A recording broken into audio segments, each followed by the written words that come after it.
College Football Update. It's with your host,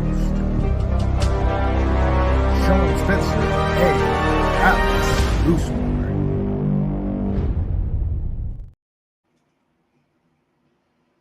Is going on, ladies and gentlemen? It is your boy Sean Spencer, one half of that dynamic duo that is Let's Talk Football. And it's Wednesday, ladies and gentlemen, but we're here. We got to talk some college football because it's college football update, and we're back. And you know, if I'm here, you know I got to be with my guy, Maize and Blues finest himself, Alex Loosemore. What up, Alex?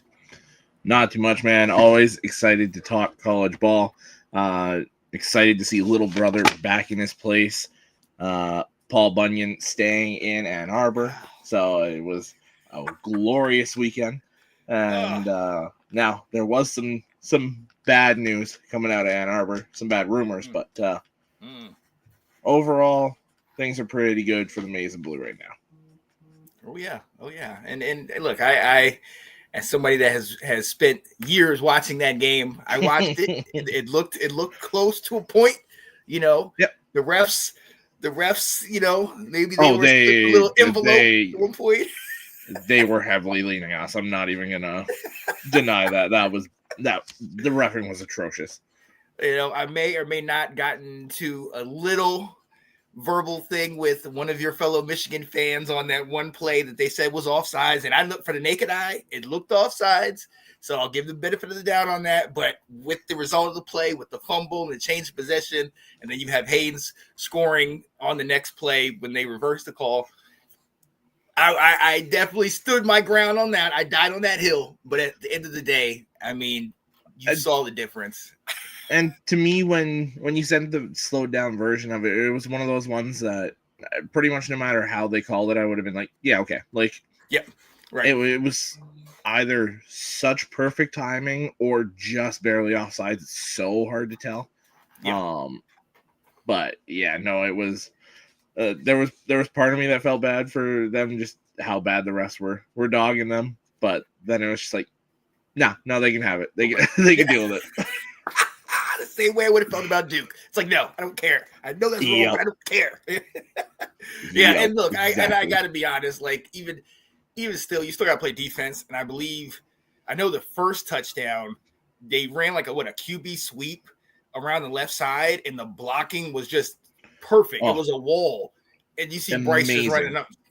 I was like, well, you can't stop that. I mean, that was a great play. And even the one to Hayes a couple plays later, when they got around the edge, there was nobody there. I mean, they were able to seal it off, and it looked great. So, yeah, shout out to it. And our buddy is in the comments, Will Kramer, saying, go Who's. Listen, Will, listen, okay? This close. My Tar Heels came this close. That was a really good game.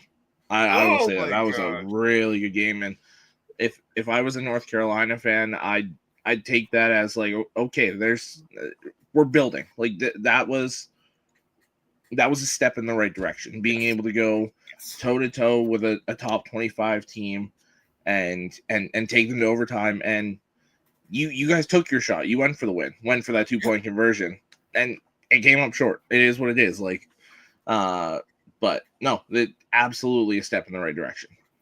I absolutely coming from all of the stuff we dealt with in the first 5 weeks, obviously getting crushed by UCF, TCU, you know, a lot of these teams, they manhandles, it looked ugly. You know where I stood.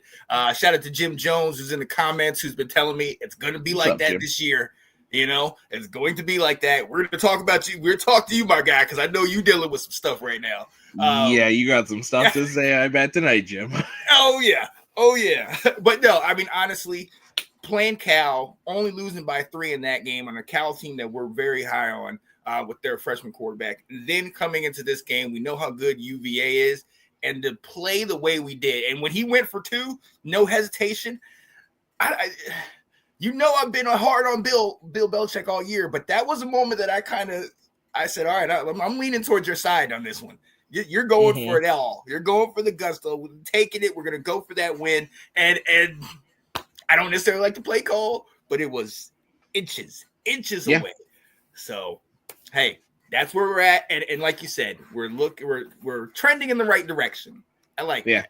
I was gonna say, as somebody that just watched the Lions go through this same kind of thing when Campbell took over, it's a step in the right direction. Yes. See, the problem is, and the thing that I'm dealing with, and if any of you watch the Let's Talk Football, you know, Washington did the opposite. Last year was supposed to be our year where we struggled. This year was supposed to be the year where we took off. But last year we have all that success. And now this year it's kind of like, now it's the growing pain. So, me. Football, man, it's gonna have me. And I wouldn't want it any other way. All right? Oh, exactly. Yo, so real quick, we got to go into some college football. Didn't want to shout out Janae, her wife, Sarah. Her birthday is today. Wanted to say happy birthday from Let's Talk Football community.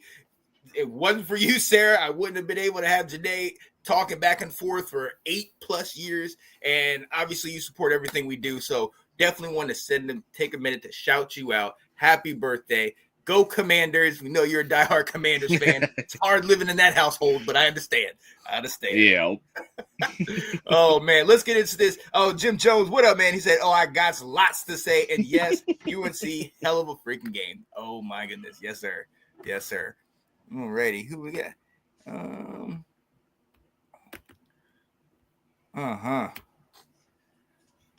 UNC has approved right now. They're beating Winston-Salem. So far tonight. Hey, listen. We could beat them. All right. Actually, Winston-Salem State's been playing pretty good this year, so we'll see. But look, let's go ahead and get into it. We always start off talking about that AP poll. How has it changed? How is it? Is it the same? What's going on? We're going to take a look at it right here. Obviously, Ohio State at number 1, Indiana at 2, A&M at 3, and then you have Bama and Georgia rounding out the top 5. Oregon, Ole Miss, Georgia Tech at 8, Vandy inside the top 10 at 9, and then Miami at 10. BYU. So Miami and BYU are tied. Yep, they got the exact same number of points there. So there was one where somebody had them ranked higher, and then somebody in the other one had BYU ranked higher, and so they ended up with a tie. So technically, there is no 11; there is 2 10s. Ooh. Oh, that's interesting. I want to see if that's happened before. I love that. So Miami and BYU tied there. You got at 12, Notre Dame, Texas Tech at 13, who I think I was talking to you about it. They lose their backup quarterback now. Yeah, so it sounds like Baron Morton's just about back, if not fully back. But Will Hammond, the backup that had been playing in place of Morton, tore his ACL this past week. He is done for the rest of the season. So hopefully for them, they can get Morton back because as it stands now, they don't control their destiny to get to the Big 12 championship game. So with that loss to Arizona State, both Cincinnati and BYU are still undefeated in conference. So they need some help here. Oh, yeah. Oh, absolutely. And with the season that they've been having, you would hate to see it derailed by an injury. But, I mean, these are the type of things that happen. Let's see. Hopefully that quarterback will get back. At 14, you have Tennessee. At 15, you have UVA. I'm going to talk about this a little bit later because they barely got by us. So maybe they need to go down. But we're going to go into that. Louisville at 16, Cincinnati, OU, Missouri, and Texas at 20. You guys at 21, Houston, USC, Utah, and Memphis round out the top 25. And I mean, listen, there was movement here and there. For the most part, the top squad stayed fairly the same. We talk about this every week. Anything stand out to you? Obviously, we had that tie at 10.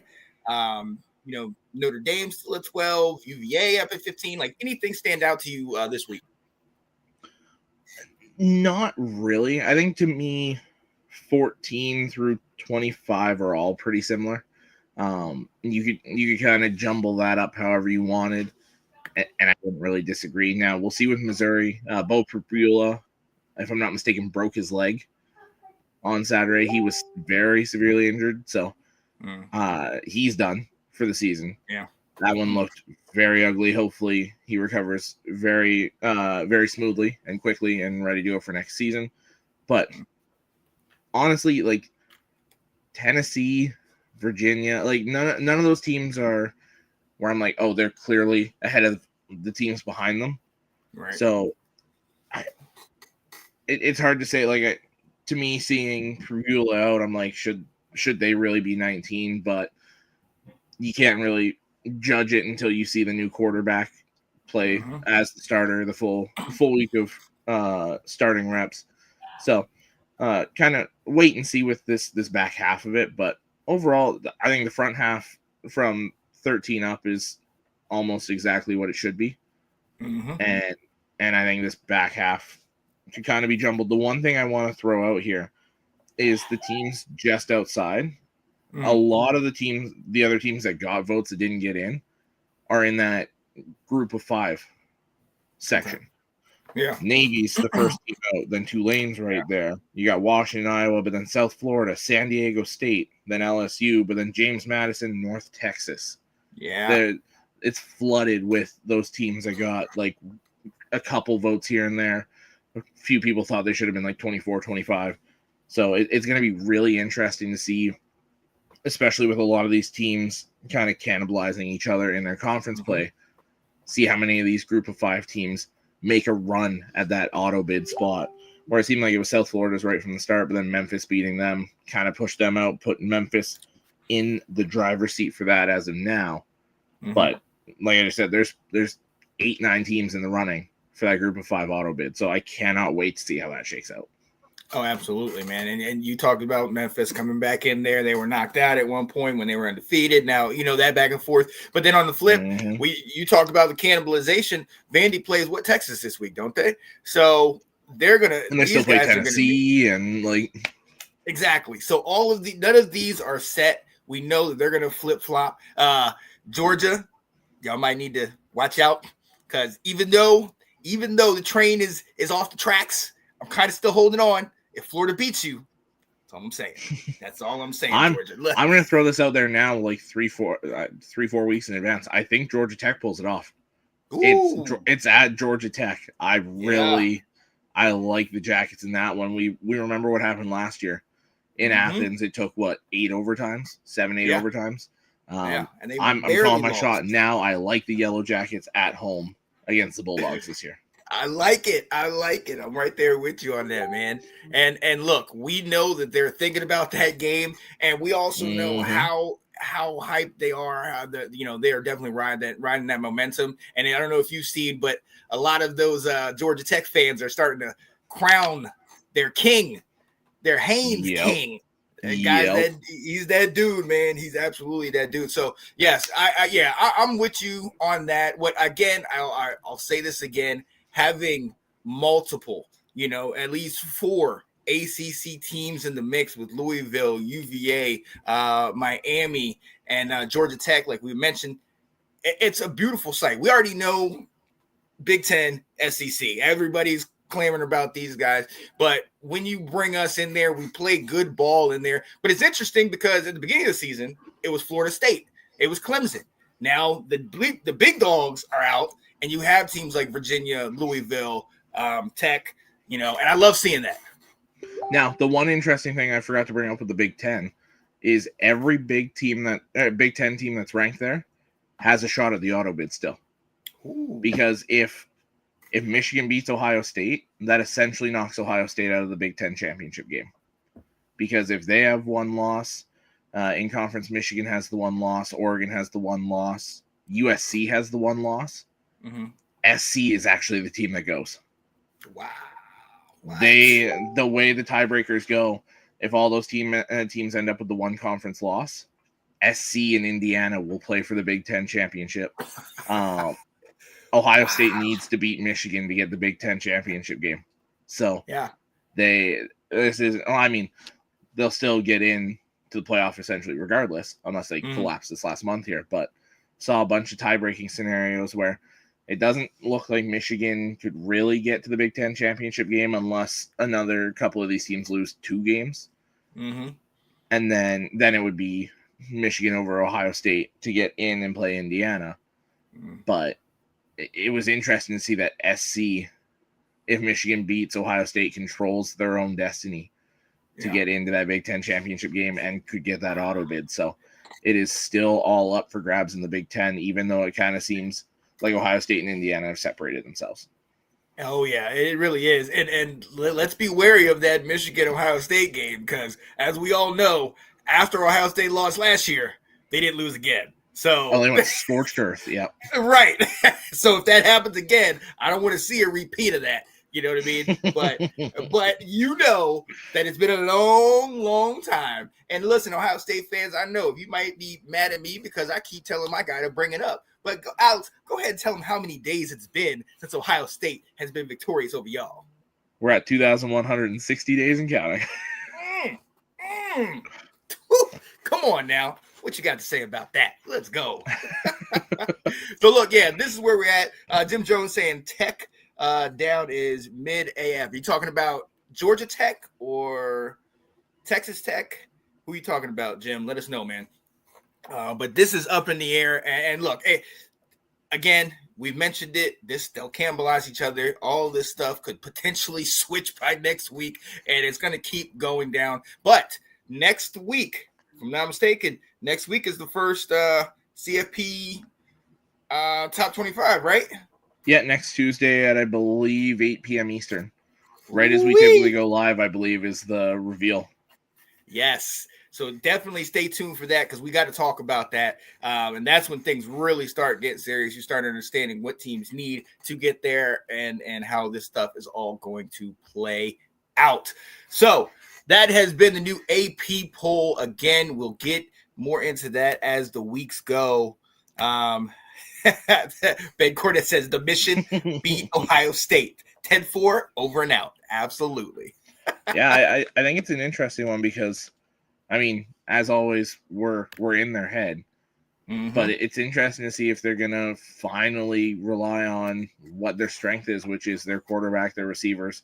That defense is legit. I think unless Ohio State fully leans on that passing attack, I think it's very similar to last year where it's under 30 points in a one-score game. Yeah. But there's part of me that thinks now that Brian Hartline's the OC, they're just going to air it out. And then it could get ugly. Yeah. But I'm excited. I'm excited for that one because it always, the last 4 or 5 years, it's been so close for the majority of the game. There were a couple of years we pulled away late, but it seems like every time until the last few minutes, it's like neck and neck right there. So. Oh yeah. And hey, obviously for your heart, it's kind of hard to watch because it's like, oh my God. But at the same time, this is what you got to love. This is what you got to love. You got to love that type of football. And listen, and you also got to love that when you pray for something, sometimes those prayers come true. In front of a brick wall, in front of touchdown, Jesus, our guy has returned. E.K. Holiday. What up, Eric? Ain't nobody praying for this. We praying for it, man. Come on, we missed you, buddy. What's up?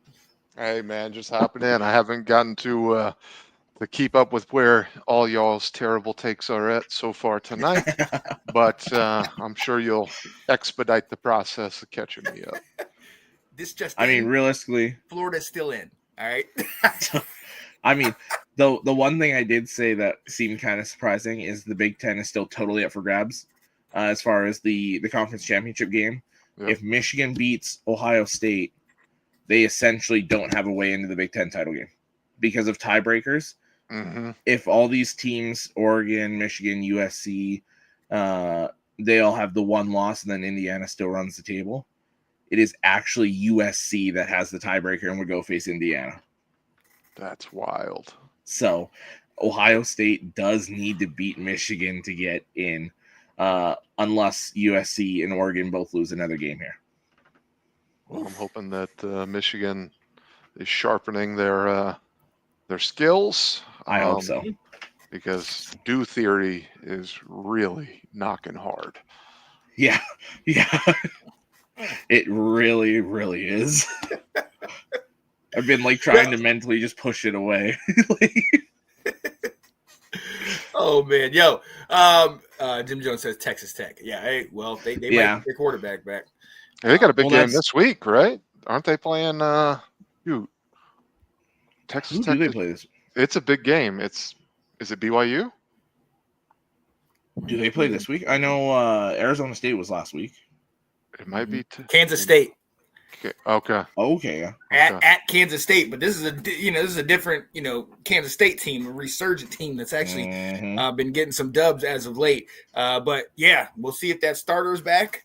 If he's not, it could be interesting. Lots of dreams have died in Manhattan, Kansas. Mm-hmm. Oh yeah. Look, let's get into it. And I mean, when I said prayed, it's because the timing could not have been any better. The coaching carousel, ladies and gentlemen, something we've been talking about a lot. Something we normally just kind of reference early in the season and think we're going to wait to the end of the season and still until things change up. Not this year, ladies and gentlemen. Nope. 12 head coaches have been fired thus far in 2025. 10 of them in the season, 2 right before the season. And high-profile jobs. Yes. This is crazy. And I want to stay right here because this is the most coaches since the FBS era started in 1978. This is the most coaches to have been fired before November. I mean, Eric, you just got here. What can we attribute this to? Like, what is happening? Well, you know what's interesting? I think I put something right after James Franklin got fired. I think I put something in the chat that a few of us are in where it was like, oh, this could mean big things are happening now. Because when a coach who's been winning 10, 11 games yearly just got $50 million to go away in the middle of the night. Yeah. After 2 bad losses. And that's not necessarily a school that we think that I'll speak for us and you can tell me if I'm wrong. But this is for a school that I think should be a contender 1 out of every 3 to 4 years. It's not a school that I think should ultimately believe that they are a contender year in and year out. Yeah. So if that's happening at that school, the rest of the college football world just kind of got put on notice. It's just like quarterback deals in the NFL. Like, Brock Purdy just got what he got, right? Now the next guy's going to get what he gets no matter what. So it doesn't matter. So the mentality now is, you don't win and you're out. And that's going to hurt some programs really badly. That are in decent places at the moment. But yeah, I guess it's all this influx of money and outside influence that is hitting hard with the game right now. And not to jump off topic, maybe you guys talked about it, but the headline I read is LSU AD won't pick the next head coach from the governor of the state. Like, at the same time, he's the same Brian Kelly here, guy. And the Jimbo, So he's cost LSU and Texas A&M a combined $130 million for 2 guys just to go away. Yeah, absolutely. But still, so he should not get to pick the coach. He shouldn't have the job. But he absolutely shouldn't.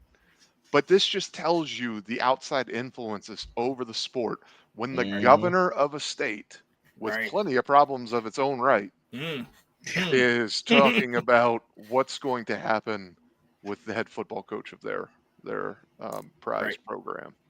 Right.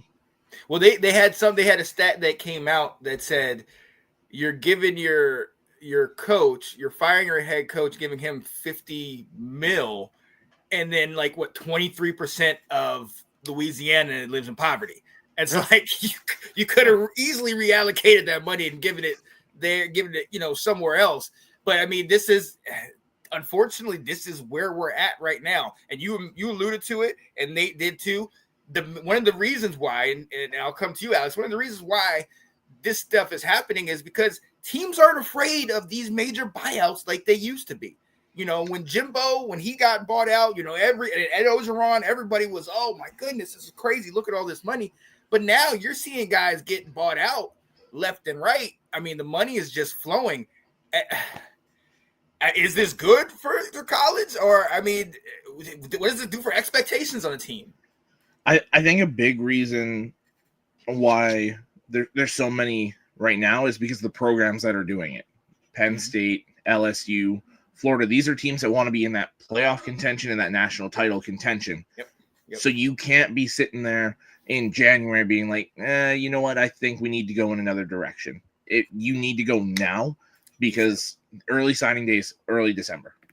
And then you've got transfer portal right after the national championship in January. You need to have a guy in place ready to go now. You need to be on track to get this guy in December and get rolling right away.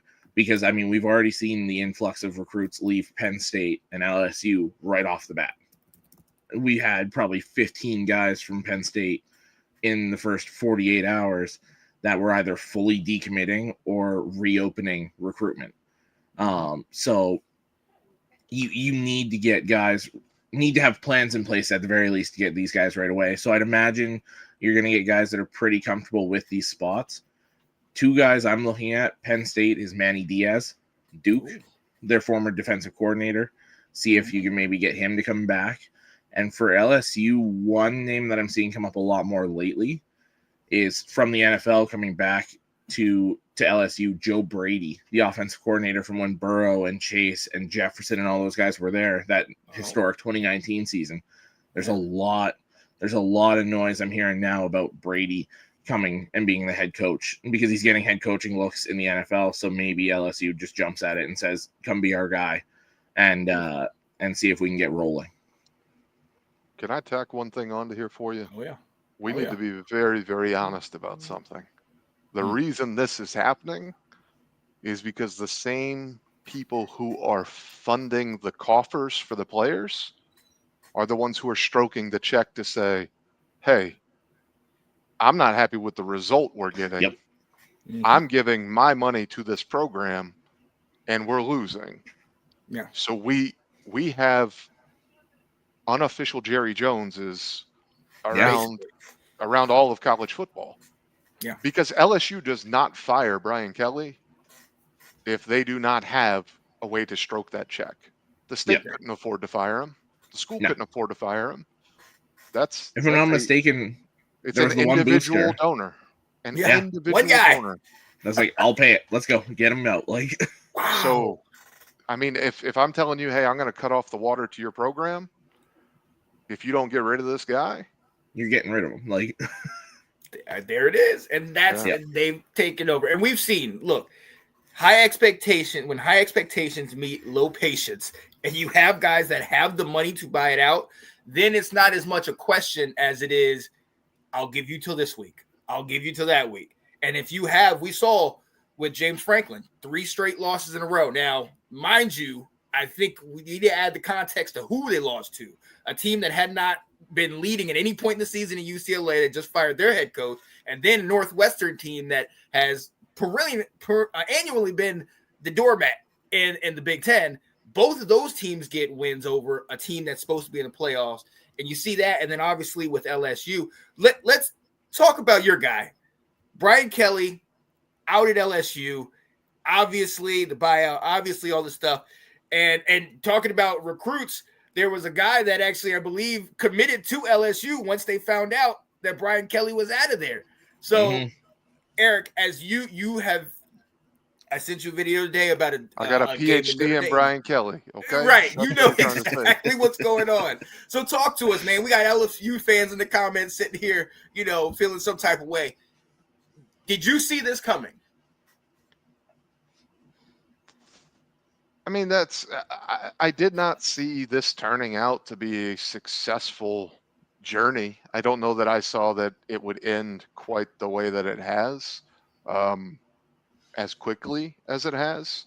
I kind of thought that he would bring the floor back up for LSU. I didn't think they were going to win a national championship by any stretch, but I thought that, all right, they're going to become a bit more stable. The 11 wins to drop to 7 wins type of thing isn't going to happen. But you kind of also know the writings on the wall that, like, LSU is not a place that takes things lightly. They fired Orgeron a year after winning a national championship. Was it the last 3 head coaches all won a national title within their first 4 years at LSU? Yeah, and that becomes an expectation. But when you fire someone that quick, they didn't fire Ed for all the off the field stuff. They fired Ed because he wasn't winning football games. So it's not very surprising. I think we all knew from the family moment when Brian Kelly took the job that like culture fit. It doesn't make sense. He's not a dog on the recruiting trail whatsoever. He has never been. I got lots of fun stories we can go through another day about him and recruits. So it's not surprising, but maybe it surprised me a little how quick it happened, and that I would say that the floor didn't get raised in his time there. Yeah, you mentioned it. You had, like I said, Saban had an SEC title and won a natty. Les Miles, SEC title, wins a natty. Ogeron, SEC title, wins a natty. And even though Brian Kelly was 34-14 through his years, didn't have that SEC title, obviously didn't have the natty. But I think something that was more telling, and in an era where coaches are really we really get on these coaches for how they react towards players. There are so many videos that have come out and shown how Brian Kelly just is incredibly disrespectful to some of those players and gets on them and jumps down their throat. Jim Jones, obviously our LSU guy, I didn't see it coming, but I'm glad it happened. We have an elite team with a coaching staff that is mid as F. And I mean, there it is. I mean, talk to me, Alex. It was a big move for him to go from Notre Dame to LSU. All these expectations. What do you think, Alex? Before you go, just add this point onto there. When he left Notre Dame, he left because he had a better chance of winning a national championship. They had better support, and they had better resources. These are the things he said. So he put the target on his own back. Oh yeah, absolutely. So I just want to throw that in there. That then these are the things. And everything. These are the things that he told the LSU base. That a team that has been consistently like in the hunt for the last decade. That you have everything better than this other program. That's why I'm coming to you, because we can do this thing. Yeah. Well, I mean, you look at just Brian Kelly in general. I mean, you bring up him leaving. You saw how excited the Notre Dame players were to find out Marcus Freeman was their coach. So I was like, it was almost like, okay, bye. Like we'll take Freeman now. Like, thank you. And then over the last few days, hearing alumni talk about how they didn't feel welcome back, whether it was game day, whether it was in the off season during workouts, that they didn't feel welcome at all. They didn't want to be there. And you said all the videos of all the players getting chewed out, and you can read the words, and it is not the way a coach should really be talking to some of these kids. It was doomed from the start. To me, it was almost like Jim Harbaugh trying to coach the SEC. Stylistically, it was not a fit. It's Brian Kelly's a Midwestern, Northern type football guy. He's more physical. He's more the SEC. You've got the finesse. You've got the passing game. You've got all that. That's not Brian Kelly. That's not his style. And then he tried to be something he wasn't. Whether it was the family quote, whether it was the videos of him dancing with the recruits, and it's what are we doing here? Yeah, not authentic. And he's known for being a politician. The interesting things are the same thing. Was a theme when he was at Notre Dame, that like there were so many alums that were not part of the program because they were not welcomed to be a regular part of the program, which has changed drastically over the last 4 years. This isn't bashing, because I think we could go on a tangent about how much I appreciate what he did for the Notre Dame football program. So, but it's just it did not seem like it was the right move from the jump for him.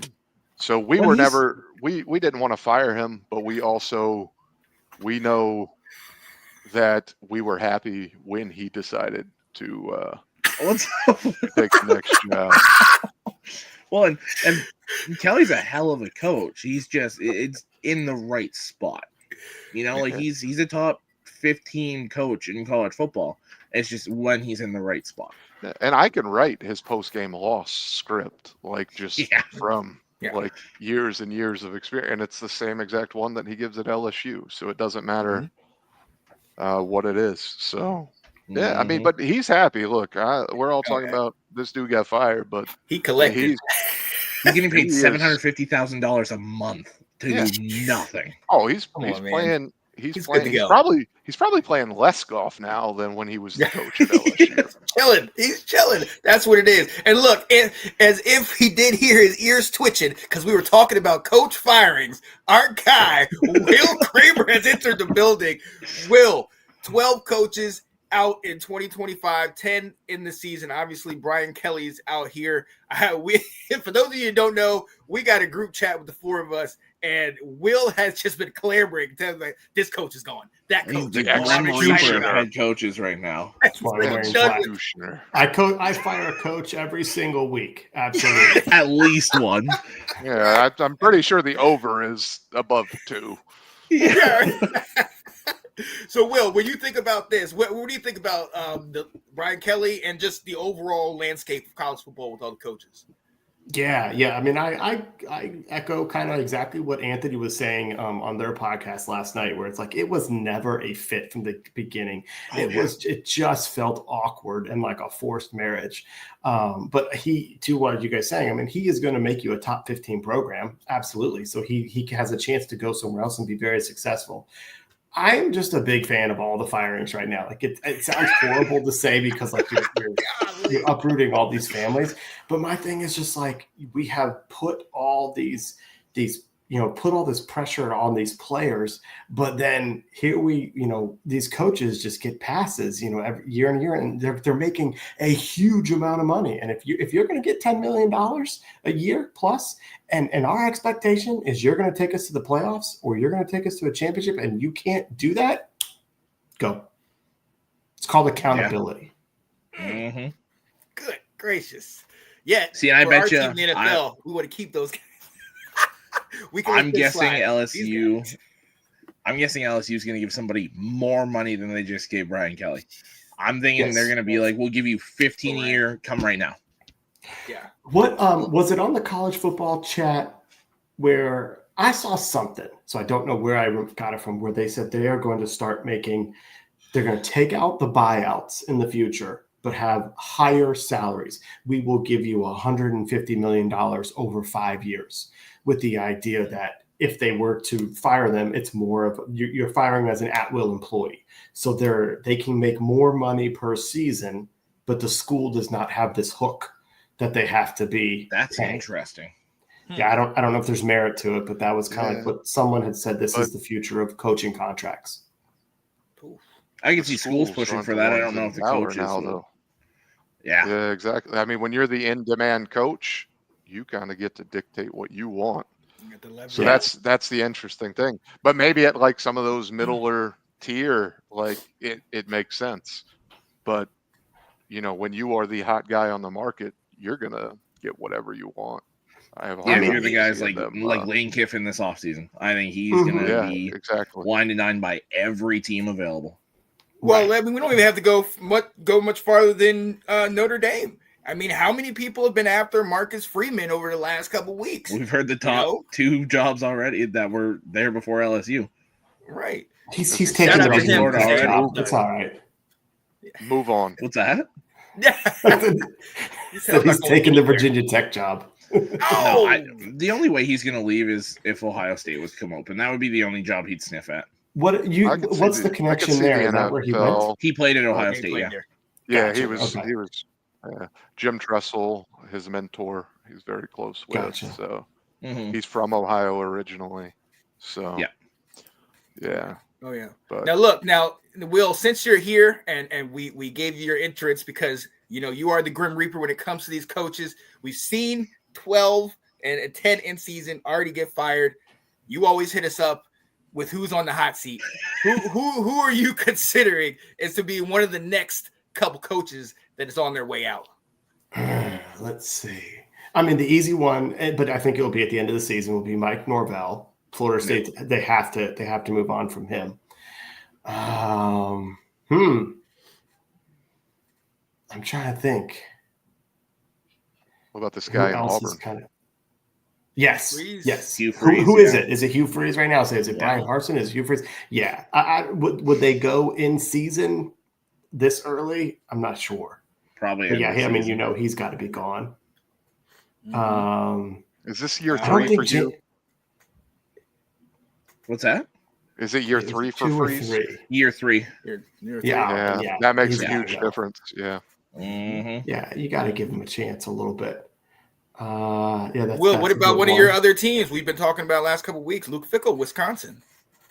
Yes, he should. Yes, I no think hesitation. You have to. I think they will wait to the end of the season. Wisconsin doesn't really seem to be that type of like early on type program. And I don't know who he has as an assistant. Like when Paul Christ left, I think they had Jim Leonard take over for a little. He should have been the guy. I know a lot of Badger fans will say that. My family will say that to you, and I was so anti Leonard, just because he was a head coach. I was, but the difference, the reason why like I didn't hesitate is because Fickell came in and tried to run something non-Wisconsin. You guys have read my chat messages, and so I just think you have to. And maybe Fickell is the next guy to go because they're 2-6 right now. If they lose 1 or 2 more games, which they're going to, like eventually you have to say like we're done here. You got to go. Yeah.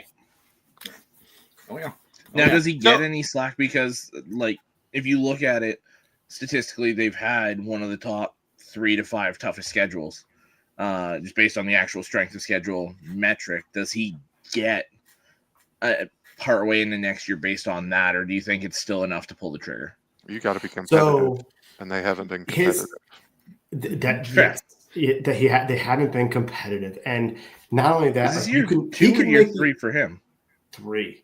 You can make the argument that he gets every year what his quarterback has gotten hurt, and that is not every program is going to have a ready-made backup to come in and take over. And that is a valid argument for him. But to like what Eric's saying is they haven't been competitive, but also he hasn't produced the NFL talent that normally comes out of Wisconsin. You can always count on an offensive lineman, a defensive player of some sort, linebacker, D-line. Front 7, offensive line, a running back, yeah. Right. He inherited Braylon Allen, and he actually would have been better without Fickell's offense in there, so he hasn't been producing the NFL talent. So that's where I'm just like, I think you just have to say it didn't work. We tried something new. We gotta reset. Fair. Well, absolutely. So I'm going to give you, since we've been talking about high profile coaches, let's throw out a couple of those high profile names. Dabo Swinney, my guy, Bill Belichick. We talked about Mike Norvell of Florida State. Any of those guys do you think potentially gets the axe? Yeah, Norvell, absolutely. Yeah, Norvell's gone. Yeah, Norvell. Yeah. They said it without saying it. They said we're waiting until after the season. Evaluate at the end of the season. Yeah, we're saving up the money to kick his ass out. Yeah. Is essentially what they said. We're reaching out to our donors right now to say who's gonna fund this. Belichick, UNC, I think is. Yeah, does he want to? If he wants to stay, I think they're going to stick with him. Yeah, personally, and how I've been bashing my team all year, but these last 2 games I was telling Alex have definitely looked like an improvement, albeit we didn't win them. We 3-point loss to Cal where we looked a lot better. And then the game came down to the wire against UVA in a game that maybe a lot of people didn't think we should have been in. And I mean, we took it down to the 2-point conversion. I love the call. I was with him. And that kind of gave me a vote of confidence for Bill, where I was like, all right, I'll stick with you. You're at least you're working at it day by day.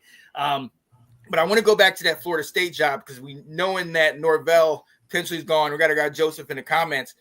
Another guy that has taken a number of really bad losses this year including I believe a 53-7 drubbing against Utah.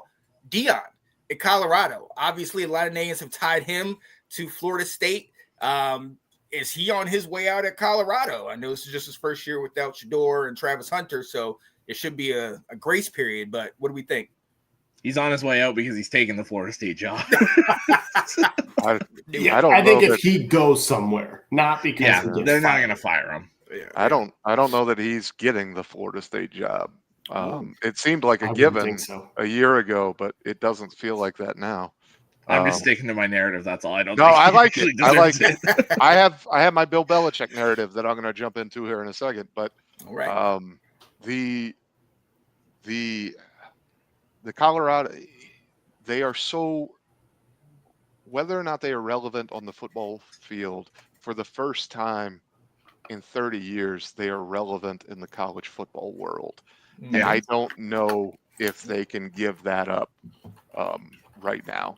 And that's not a reason to hold on to a coach, but also it's kind of a reason to hold on to a coach because he's proven that he can turn over a roster every single year, 80 players. Mm-hmm. So, I mean, you flip a switch and they could be a absolutely fantastic team next year. That's hard to do, but it could be done. Bill Belichick, he is going to step away in March for some reason. We don't know what that reason will be, so that Steve can get the job to take over, just like my boy Stoops did for Lincoln Riley, just like Urban Meyer did for Ryan Day. Yep.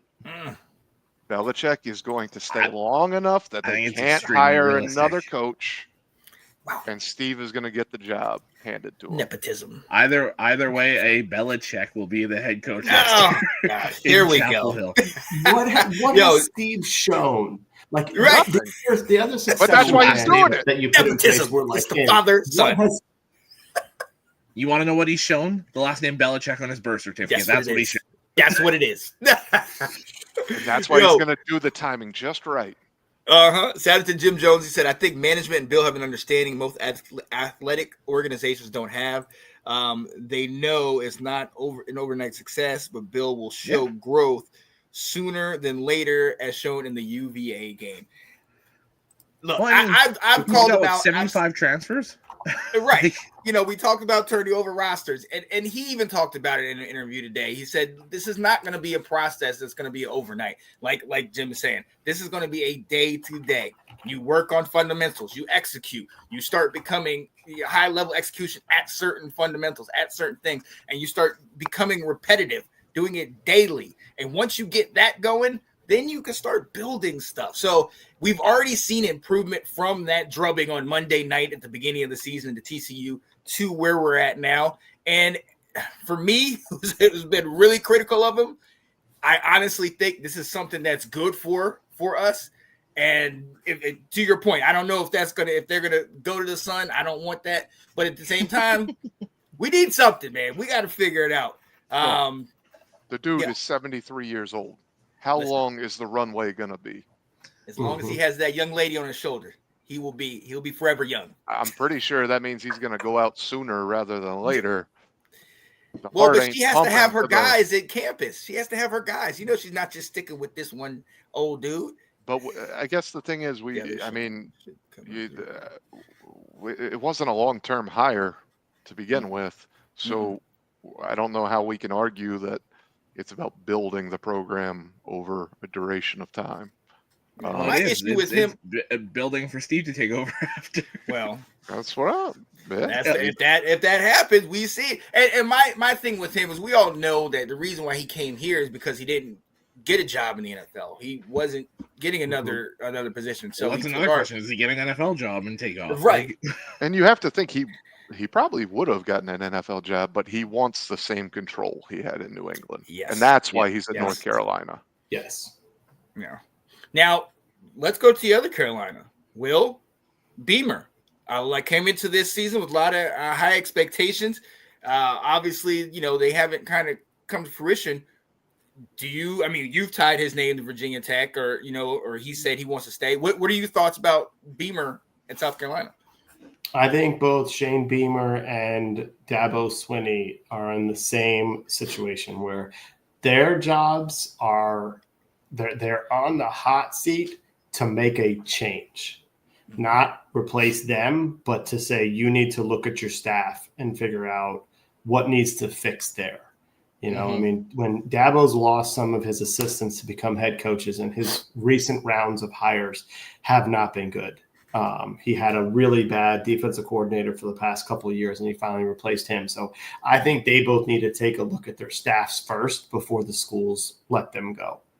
You know, especially Clemson, they'd be foolish to let Dabo go. But I mean, I do think Shane is feeling the heat. He's getting very testy with the media when they ask him some questions. And so I think the first step there is you're gonna have to replace some of your staff first. And then if you're not willing to do that, then maybe there's a bigger conversation. And is Virginia Tech an escape hatch for him now? When we thought it was he wouldn't want to leave South Carolina, is it now like a parachute? Yeah. I still actually believe him when he says he wants to create his own legacy first, or just in general, that he would just be another Beamer at Virginia Tech. And I think the fact that he's 4 or 5 years into, he's 5 years into South Carolina. I don't know if he would want to leave and do that just yet. I think I kind of believe him on this one. I do right too, now. but when the seat gets hot, feelings change. Yeah. And the pressure gets up. Yeah. Right. So to your point, let's talk about that, because not only coaches have been fired, but also coordinators, not only head coaches but also coordinators, offense, defense, etc. Let's look at if these, we know there are certain schools that are obviously looking to fill a job, and there's also schools that we don't know if they'll be fired, but it's leaning more towards that direction. Who are some of these guys? And I know you guys have talked extensively about it in the group chat. Who are some of these guys that might come in and take some of these roles and could possibly have success? Let's go around the horn. Give everyone a chance to say one name. One coordinator to take a head coach job? Is that a coach goes over, or a coordinator? I think an interesting one that I think a lot of teams should look at, I don't know if they will, is Brian Hartline at Ohio State. What he's done with that wide receiver room, he's been the wide receiver coach exclusively recruiting at wide receiver. And I mean, look at what they've done there. Not only recruiting, but developing these guys. I think he's a guy that's probably not getting enough love, as much as I hate talking good about a Buckeye. He's a hell of a coach, and please get him away from Ohio State. Yeah. Oh, yeah. Will, what you think? I think that one of the guys, a current head coach who's going to get a really good job, big promotion, is going to be the head coach of Tulane. Yes. Oh, I like that. He's gonna he's gonna be in the running for one of these top jobs, I think. Mm-hmm. I can see Absolutely. that. Okay, where you at, man? I'm in the boat that I don't see candidate pools as strong as it's been in years past. So the more people that get fired, the more nervous I get for these programs that are out there, because when Penn State fired Franklin, it was like, all right, well, you got the pick of the litter, and now they don't have the pick of the litter. Right. So it's just really interesting from that dynamic. I'm a big Jason Candle fan. I think eventually he's going to take a job. The coach from Toledo, I think eventually he's going to get moved up. And I think someone's going to do really well there. But I hate to say retreads, but Franklin's going to be good for someone if he takes a job. Yes. Luke Fickell is going to be good for someone if he takes a job. So it's that whole right fit, right place. So unfortunately, while I want to say new sexy candidates, some of these retreads are going to be the most interesting ones. Hartline, I love for the recruiting purposes. Just the name, the cachet he has. I think Patricia is probably going to get an unnecessary look that he hasn't earned. based off of the season he's having at Ohio State. Mm-hmm. Alex has felt him lead a program personally before, so he can speak on that. But I think, anytime you're the Terrible hot head coach. Pencil in the hat. Pencil in the For a laminated plate with a sheet. laminated. Yeah. And this guy's supposedly a freaking rocket scientist. So, but Will has on a hat for a school that all they do is win. So he might have another idea. Oh yeah. Yeah, I was going to let that come around, but without a doubt, a school would be very smart, like in NC State when their job comes open. Forgot to mention them, or Virginia Tech. Someone where it's like you're a step up, but not, you're not the Big Ten SEC, championship caliber to go after Bob Chesney at JMU. I mean, the dude has just won at every place that he's been, and he wins quickly. And that's one of those under the radar hires that people wouldn't be totally expected. That I would imagine he'd do very well. Oh yeah, and I said this in the group chat. I was talking to Alex about this. What he's been able to do this year. I mean, with the only one loss, and they're really going under the radar. But I believe it was like in the last 4 games, the last 4 second halves, they've shut out the opposing team. Mm-hmm. And they've played truly tough, and I don't think they get talked about nearly enough. No. So yeah, definitely shout out to him. Let me ask you guys this: and one of the names that got fired very early in the season, but was long tenure, and many winning seasons. Mike Gundy from OK State. Do you guys think he is just regional, somebody that can have success in like that area, or do you think he's somebody that can take a job and thrives like he did at Oklahoma State? I think he's a very acquired taste. So Yeah. There's a school out there for him, but it's going to be a very particular school. I could see one of those group of 5 schools that have done very well lately that loses their coach, say like a Tulane, someone like that. Mm-hmm. I could see someone like that potentially being like, can we get this guy to kind of help us take that next step? I don't think he's going to a Florida, an LSU. Right. He's not going to a big level school, but I could see one of those like that next step down. I could see him going somewhere in the South and seeing if he can make that work. Kind of like Dan Mullen to UNLV. Exactly. Yeah. No, that's a great point.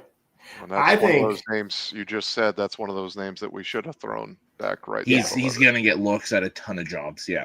He will. The guy that I think is already doing well, that one of these, big school, whoever loses out on Lane Kiffin should take, I hate that I'm going to say this because he ticks off a lot of people. He's really annoying. But I think Eli Drinkwitz is an excellent head coach. I'm hearing a ton about his name, about Clark Lee, Alex Golish that's the easy one. USF. Yeah. Yes. Yeah. The Clark Lee, with my PhD in Brian Kelly, I have a minor in Clark Lee, and I think it's going to be very particular types of programs that could lure Clark Lee away. I think it's his former employer, Notre Dame. I think it's those schools that really do care about academics, because if you ever get to watch interviews of him, he is very particular about how much he loves working with student athletes and how important the academic side of things is to him. And being a Vandy grad, going home to Vandy, I don't think when Florida comes calling with a bag of money, I don't know that entices him. No, I that's the culture. No, yeah. Sometimes academics are a part of the equation in the SEC, not the main part of the equation. Yeah, for Vanderbilt, yeah. But for Vandy, absolutely. No, that makes a lot of sense. Just for Vanderbilt, right? Yes. Mm-hmm. Okay. Yeah, we're on the same page. Yeah. I went to Shepherd. I can't bang on. You and me both. Any great days there. So, real quick, before we wrap this thing up, I'm going back to you, Eric. Like I said before, everybody's coming for your guy. But let us know, is your guy going anywhere, or is Marcus Freeman staying put?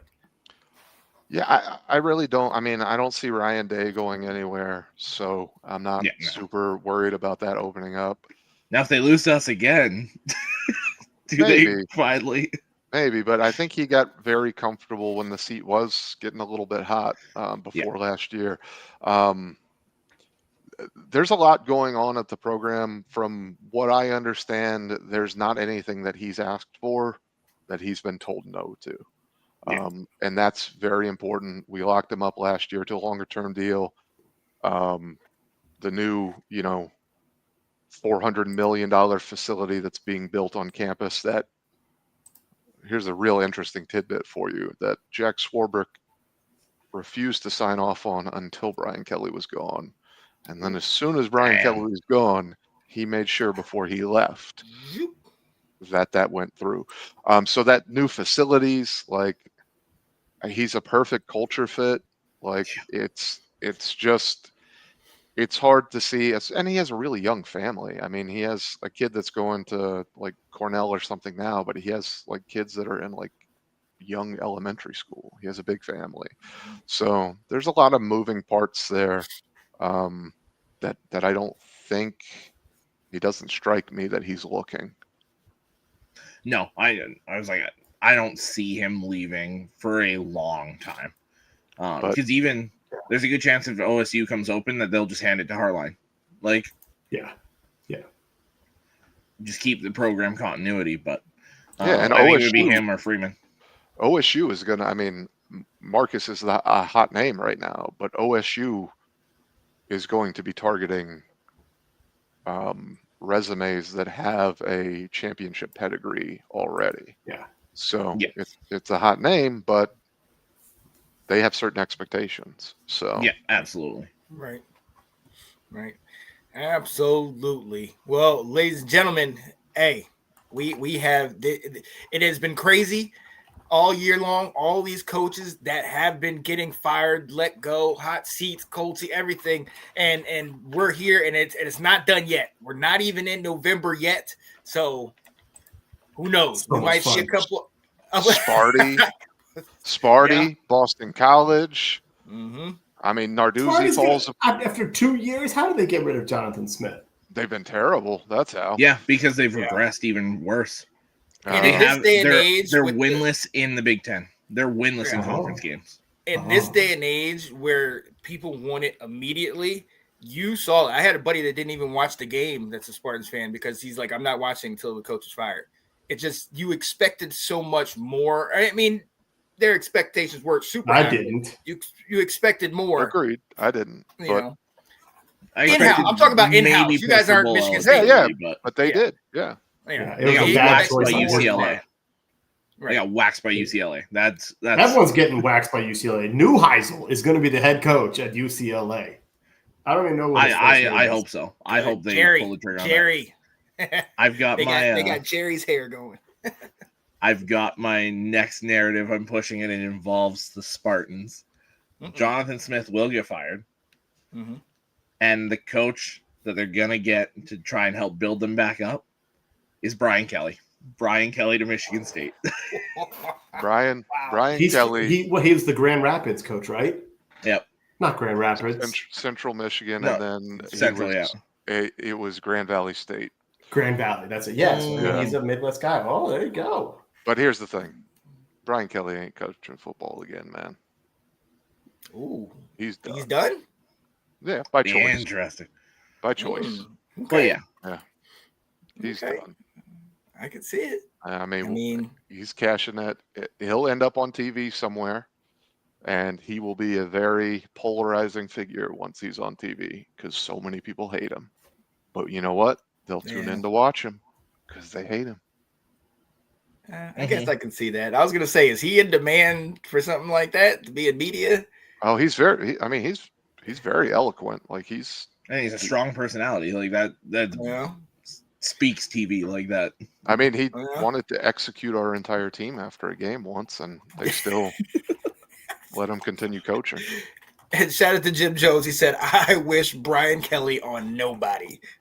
He said nobody wants Kelly. He had a championship team and he drove him into the ground. No. There are 95% of schools would be very happy to have. And that's why I say Michigan State. They're looking for somebody to build back up. That's a great connection. I mean, Saban was there before he went to LSU, and then on Saban was there before he was Saban. Like that's true. I meant to send you guys a screenshot last night that I saw that I knew you would appreciate. The screenshot, I can't remember what year it was, but it was Nick Saban, and he's wearing Sparty, and it has Nick Saban on the hot seat. And then above that, there's a picture of Tom Brady, and it says, Tom Brady fighting for his life at Michigan for the job. And this is like an old Sports Illustrated or something like that. Yes. And just how mind-bending it is of, that just turned out to be the greatest college football player or coach of all time, and arguably the greatest professional football player of all time. And it wasn't all that long ago in the grand scheme of things that we were looking at them and going, can they do it? Yeah, fair. We will see. We will see. But at this point, I guarantee Michigan State fans, they want anything. They want anything better. I know people that are still wishing they had D'Antonio way back when. So, hey, this is where we're at. Ladies and gentlemen, the coaching carousel is nowhere near done. And if our buddy Will has anything to say about it, if our buddy Will has anything to say about it, a bunch of guys will be out. That's right. The over-under for the rest of the season, he said take the over. And that's how committed he is. That's right. To people getting fired. Just like I meant to mute myself, and I kicked myself out. Fickle, Dave Dorn are the next two to go before Norvell. He was going to knock on Fickle's door. That's what he was doing. Right. Yeah. Just so you know, it's your time. Let's go. Now, I had to remind my in-laws they can't steal from the boys' college fund to pay off Luke Fickle. I had to remind them that. No early withdrawals here. There's no. Let's get into that point. There's no leader in the cheese industry that can write a check for Luke Fickle to get Herb Cole. There we go. Done deal. Yep. Sign off. Brett Bielema going back to Wisconsin. I called it. You know, I was actually going to bring that up in our chat. Like, no one's talking about Illinois and the season they're supposed to have. Not for firing, but are they still in the top 25? No, they fell out. Yeah. Yeah, you know what they're doing? Exactly what Wisconsin used to do under Bielema. Yeah. Build up to the point where there's the high expectations and then crap the bed when they get those expectations. Alex, I got many things wrong this season, but I just want you to remember, I will always remember the things I told you that you would get wrong. I was so wrong about Illinois. Yep. And Florida. Yeah. Michigan. Hey. I remember that. Jury's still out on Michigan. Florida. Jury's still out on Michigan. We'll see. Damn it, Florida. Craziness. Napier, where's he going? Let's say that. Let's go there now, okay? He's your favorite coach. I love the guy. I love the guy. Napier would be terrific at Virginia Tech, NC State. Napier, he was a good coach that was building at Louisiana. He took the wrong job. Mm-hmm. I would like to see him go to USF when I think Golish gets a job and goes elsewhere. He stay in state, go to USF. Yeah, I hate that. I hate that how his tenure went at Florida, and I understand the expectations and the fact that he was not able to provide success consistently. But like to your point, Will, I mean, when he was at Louisiana, I mean, he had those guys perennially dominating, and maybe he needs to go to a school, Sun Belt, Conference USA, something like that, and keep building back. But I hate that how his name now is kind of synonymous with the struggling and what happened at Florida as opposed to what kind of a good coach he is. Because you ask those SEC people, not you, Will, but most of them, they're just like, Sun Belt Billy, this guy's garbage, this guy's blah blah blah. And I'm like, no, he's really not. But I get it with what happened. I think the common fan, yes, they say that type of stuff. But I think, you get, I mean, I'm not an educated fan, but a semi-educated fan, like the people that we are in our group as a whole, some of you all much more than me. I think most people realize that Brian Kelly is a really good football coach. I realize that Billy Napier is a really good football coach. we These realized guys didn't get fired because they're not good football coaches. Yeah, they're at programs that have, whether you believe they should be or not, expectations that are just out of this world. And my issue with my thoughts on Napier getting fired from Florida had nothing to do whether I think Napier's a good football coach or not. It has to do with me knowing what I know, the perception of what Florida thinks they should be doing. And there's not a long runway. They want to win, and they want to win now. And LSU, they want to win, and they want to win now. And that's the scariest thing about this whole conversation we're having today. Everybody's firing these coaches, which is grand. But sometimes you fire coaches and you find out that you shouldn't have fired that coach. Yeah. And nobody wants to admit that, but there's going to be plenty of teams this offseason that find that out. I respect what Penn State did because they are trying to get to the next level, but I'll keep saying it. Don't forget about when Nebraska fired Frank Solich, because that program went into an abysmal place that they are still trying to climb out of now, and that's a very proud program with a ton of history. So be careful what you wish for.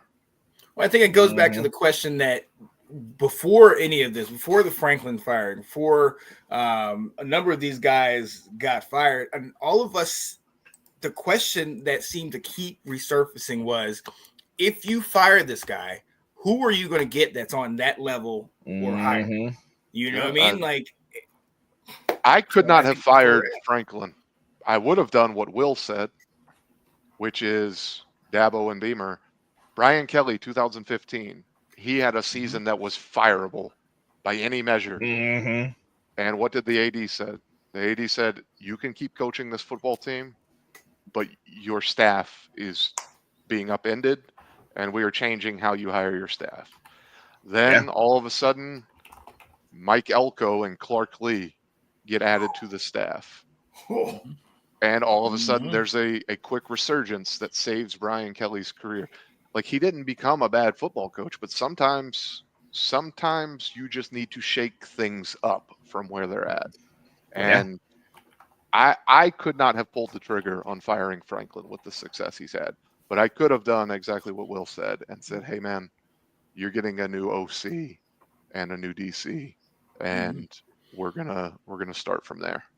I think they did that, though. They didn't. They didn't. They went with Urich, who they struggled with last year. I mean, they got a new DC, but not because they wanted a new DC. They got a new DC because Tom Allen left. He left for Clemson, and then it was, oh shit, we need somebody. Let's go. And then Jim Knowles was pushed out of Ohio State, so then took the Penn State job. Like, so, but the offense at Penn State has been the problem, and he's on Koto Nick. He's not a fit. He's not a fit there. So it's, but I respect what they did. I couldn't have done it myself with the success he's had, the recruiting success. Like, well, he was in the Final Four teams last year. Like, and they weren't far from beating us. I mean, it was that was a really good game. So, and look, real quick, speaking of a team that's been fairly high, I know in the Final Four a couple of years ago, and in the playoff last year, Sark at Texas. One of the things that we know is that a lot of times with, like you're saying, they'll fire your staff as opposed to firing you. And Sark is the play caller. And they asked him a couple weeks ago, hey, would you consider giving up play calling duties? And he said, this is what got me here. Texas is another one that is used to, national championships in their entirety of their history. Maybe not so much recently, but we'll talk to you, Eric. What do you think? I mean, go back and look at their history. That blue blood status is not blue blood status, but we can have that conversation for another day. But they have the same expectations to your point overall that the LSUs, the Floridas of the world have, and it is interesting how these NFL jobs are all of a sudden talking about him, which, that's just smoke that his agent is putting out there. But it's kind of like we were talking about with, to get the extension, or, I'm seeing if there is a parachute for me to get out of here before I get kicked out of here.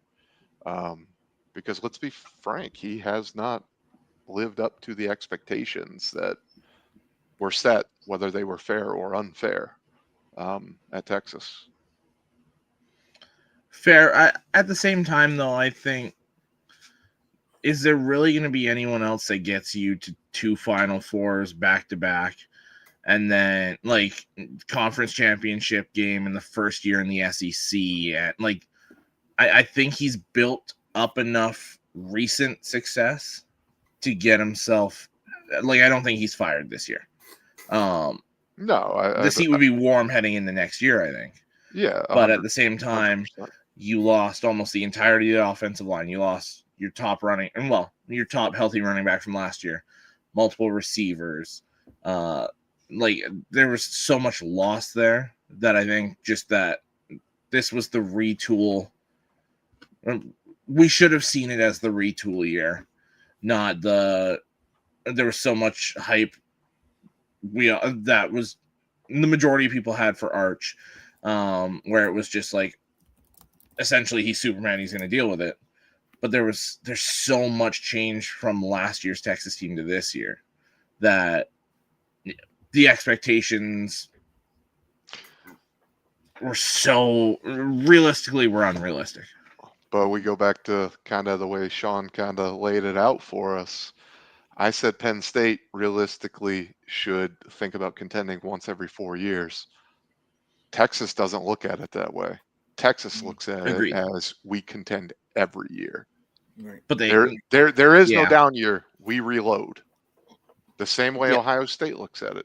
The same way that Michigan wants to look at it. The same way that Notre Dame wants to look at it. Like, so there's a different reality there, and I just watched them fire James Franklin for not doing it. So what am I doing to make sure that my program is in the running? I'm not saying it's right. I'm just saying no. It's very real that if it goes downhill further, that he could be out. Yeah, like there's a possibility that, say, they lose out or whatever, that he's toast. But at the same time, like where Anthony says no run game, it's because they don't have an offensive line. That was the one place they haven't been able to retool from last year. Yep. But whose job is it to make sure they have an offensive line? You're 100% right. So I agree with you completely. Like I don't know that it should be a conversation, but I think it is a conversation. It is a conversation, yeah. It's not warranted, but it is a conversation. Yeah. Right. But I mean, a lot of these shouldn't technically have been conversations, but it's kind of like I think about last year. At the end of last year, I asked this question before Penn State got into the playoff. I said, should we be concerned about James Franklin? Now, after the Michigan loss for Ohio State, I also asked the same question about Ryan Day. And both of their fan bases, came at me about it. But in this day and age where we're at right now, seeing that all these coaches have been fired, I mean, it's hard not to ask that question. Especially if you're not, You're absolutely right. Yep. I live in the heart of Ohio, Sean. Like, Ryan Day's seat was hot. Oh, they were calling for his head. It was loud. People from the outside may not have realized it, but it was very hot. If they did not go on that, I don't know that he may not have gotten fired, but he would have been highly encouraged to pursue other opportunities. The amount of Ohio State fans I saw last season, right before the playoff there, being like, can we lose to Tennessee so we can fire Ryan Day? They were like, let's get out of the playoffs so we can can him. It was that bad. However we can do it. So you were right when you were saying that stuff, Sean. It's like, it's such an interesting sport, because I feel like in the NFL, for the most part, we can say, here's what success is. Right. Like, here's how we know that you can keep your job if you meet these measurables. And college football, it's generally the same for everybody. And college football is just completely different animal where resources are different. Like expectations are completely different. Realistic, unrealistic. Schedules aren't fair. Like it's figure it wild. out. Like, yeah. It's absolutely wild.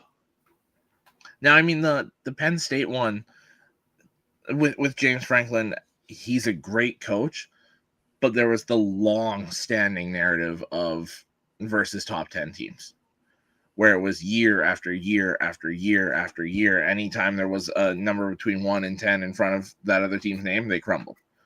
And I get a lot of the time it happened to be Michigan and Ohio State, but Sean set it up perfectly. Like I cannot think of a name that they are going to get that I think I'm going to think of more highly than James Franklin. Oh, no. And I hate James Franklin, just for the record. Like, yeah. Like I am not a fan of the guy at all. I don't think he's a great football coach. I think he's a very good football coach. Yeah. But as I try and like muster up who are they going to get, like I can't think of a name that's more powerful in the sport that they're going to land. No, he's in that probably 8 to like 15, 16 range as far as coaches go in college football. He's very, very good coach. But it's one of those things where, I mean, unless Urban Meyer is coming to Penn State, that was the thing. I was just like, if you can, and that's the only like upgrade. Not trying to like start talks or anything, but apparently he was in central Pennsylvania this past weekend. Dude, for some sort of I hate these rumors so much. Like Marcus Freeman, I literally did that reaction. Yeah. No, I know you were doing it on purpose. But like it's like Marcus Freeman went into a Buc-ee's, so now he is the favorite for the Texas job. Like it's just it's ridiculous. These people who just throw anything at the wall for on the one I saw of oh my god, Urban Meyer's in central Pennsylvania, and it was like, and he's wearing like a navy blue sweater. Oh my god, like yeah. It's people just want something to talk about. Yeah, it was just like some people have nothing better to do with their time than like stalk these guys to be like, where are they? What are they doing? What are they wearing? Like it's insane. Yeah. Well, tell me. I know we've tried to close like 5 times. I'm very sorry, Sean, but I have to ask. I have to ask a difficult question here. Sharon Moore is getting a lot of heat. What? I'm not making a point, anything like that. But like, he's getting a lot of heat. I don't know if he's getting it internally, but externally. A lot of heat and pressure. Well, I'll say certain fans that we know that 100% bleed maize and blue, and tell them anything that's wrong with maize and blue, they're not going to believe you. They told me the other day that if he doesn't bring them a championship in the next couple, he's the next one out. So if somebody that loyal, then I'm not thinking next couple at the moment. Like I'm worried about how this season finishes for him. I was going to say, like, I mean, I put it in the group chat after the USC game where I was like, I don't know if you pull the trigger right now, but I'm questioning, is Sharon the right guy? Part of me is thinking Jim pulled a fast one saying, oh yeah, here, Sharon's your guy. Let me take Jesse Minter with me to the NFL. Like, Minter was right there. That was who I wanted, was Minter. I wanted Minter to take over in the worst way. And I've said multiple times that I don't know if Sharon's the guy, but at the same time, he's your guy undefeated. Yeah. Well, and undefeated against Michigan State, undefeated against Ohio State, undefeated against Alabama. There's 3 big spots as a Michigan coach that Michigan State, Ohio State, and those top tier teams from other conferences, and he's checking all those boxes. So as frustrating as he can be, you can't pull the trigger, and he's recruiting at an insanely good rate right now. Like number one quarterback this past year. We got the number one running back coming in, multiple 5-stars this year, which Jim didn't do. Yeah. Like, and so this is a consideration you have to take, because these days you can't hire a coach and him recover the class. When you fire a guy now, that class is gone. Toast. On the way out. Now, the one thing I will say with Michigan, I'm hearing lots of talks of this being the last year for Wink Martindale. Whether it's him going back pro or he's getting up there, so maybe he's walking away. But I'm hearing a lot of talks of Wink walking out the door, but they have the replacement in-house already. It sounds like they're going to go with Lamar Woodley, who's currently our linebackers coach. And he's been in the building for years. So great linebacker. Yeah, about to say, the old Steelers linebacker? Yep. Yeah. And played at Michigan. Another one of those guys that just he's kind of building for his chance. So it sounds like this might be the last run here for Wink, and then Lamar takes over. Yeah. Okay. Well, and look, I've talked to you about this many a times before Harbaugh got his title. You talk about, struggling with Michigan State, or the one time, and struggling with Ohio State. Even before the year before his championship run, they were calling for his job, saying, hey, if we don't get it done now, get him out. And then obviously he won that. We saw the similar thing with Ryan Day. I mean, when you have schools like that are used to success, that are used to having this great past and great coaches and things like that, winning is a prerequisite. Like you have to win, and then it's all about winning regular season easy, but getting to the championship, and it's talk about winning those games. That's huge for Michigan. But some of the differences there is that Ryan Day, like even being on the hot seat, he was winning at an unprecedented clip. Yeah. So, and hearing from Alex, it's like, all right, I'm kind of balancing, because he is doing these things that are super impressive, but also, why the fuck are we stubbing our toe? So it's fascinating. Well, and we talked earlier, just to kind of tie it back to previous conversations, we talked earlier about the boosters shelling out the money to get these coaches. There's been multiple times this season where Mr. Portnoy has been like, I'll write the check. Like, let's get him out. Wow. And he's publicly said that. So there's definite pressure from the outside and from one booster. I don't know about the rest, but and that's a pretty big booster in terms of cultural. Yeah. I mean, he was a big help in getting the quarterback. So it's an interesting one to watch. I don't see Sharon getting fired this year or next year, for that matter. I think what he's done recruiting, and this team's really young right now. I do think it's that 3-year window, like this year, next year, and the year after. I think you got to make playoffs minimum 2 of those years. I really think that's the starting point, and be in the running for a championship again. I think, and this is the outsider. Yeah. I think you need to not get your doors blown off by OSU this year. Yep. And I think if you do, he starts on the hot seat at the beginning of next season. I agree with that. If it's a blowout, like back to pre-2020s Michigan Ohio State games, I think that seat is insanely hot going into the season next year. And then remember, he misses game 1 next year. So, oh wow, yeah. Who do you play? Western Michigan. Oh yeah, another one of those. Now I think it's one of those European games, I believe. I think it's Ireland, or there was talks of Germany. So that'll be interesting. I'm rooting for the guy though. I mean, he seems like a good dude, and he's doing good things up there.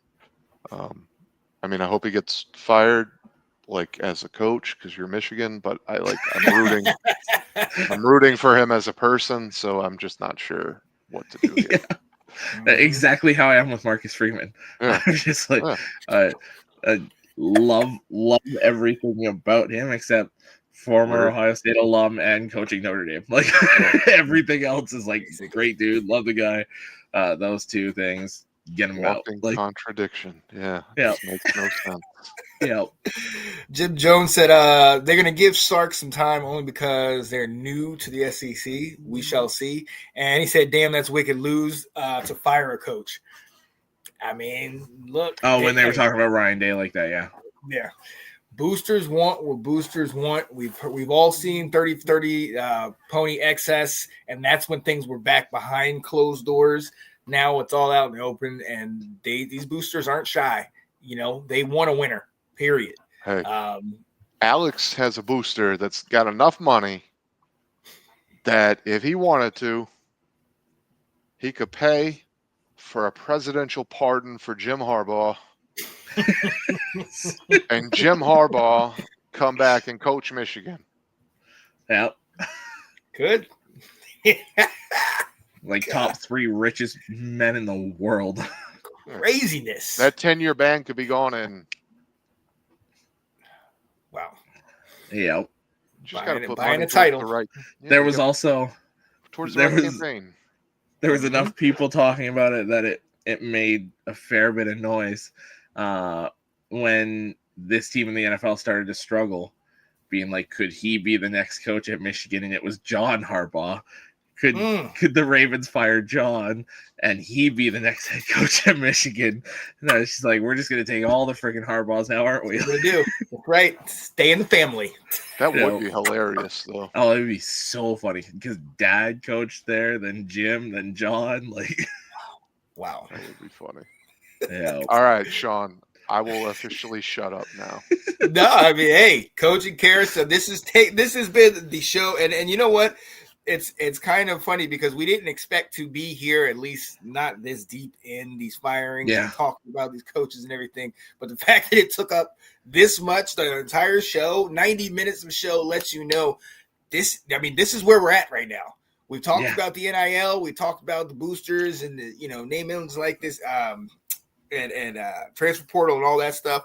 But these coaches getting fired left and right. A year or two ago, we talked about, coaches are ready to jump ship and go elsewhere for the next job. Now, coaches, if you're not winning, you're not grinning. They're clinging. They're clinging onto the side of the rails. Exactly. Mm-hmm.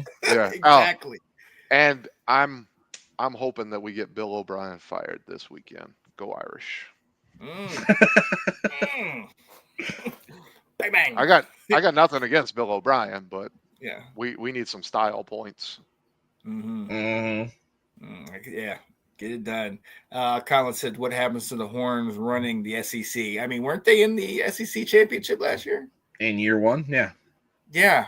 So I think they're okay, and they made the playoff in their first year. Yeah, I think they're all right because they couldn't. Just because they didn't beat you guys doesn't mean they were. It was a terrible season for them. So I think they're all right. Reigning SEC champions. Hey, yep. You got them. Yep. You got them. With Stetson Bennett 2.0. Here we go. All right, ladies and gentlemen, we are going to head out of here. Look, this is not the end of the coaching carousel. We already know there's going to be a number of moves. Yeah, number of moves, Grim Reaper left to go do his work. Yeah, all right. To go do his work. He had to exit stage right because there was another guy that's on his way out. So be looking for that this week, and you'll see who. If you're a coach and you hear your door knock, do not answer. Don't answer. Will That's Will. We know he's going to be for Halloween.